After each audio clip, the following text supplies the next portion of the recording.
জালিম একজন বাদশা ছিলেন, নমরুদ তাহার নাম।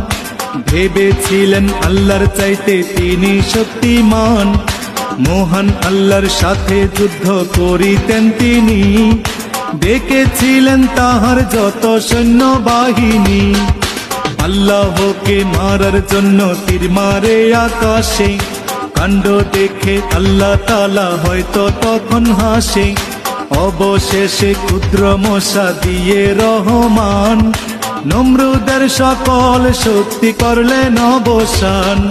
রাখে আল্লাহ মারে কে, ঠিক রাখো ঈমান। মাছের পেটে বাঁচিয়েছিলেন ইউনুস নবীর প্রাণ। সকল ফয়সালাকারী এক মহান আল্লাহ তাআলা। পাহাড় ভেঙে দরিয়া করে এই তো মাওলার খেলা। সকাল বেলার ধ্বনি আমরা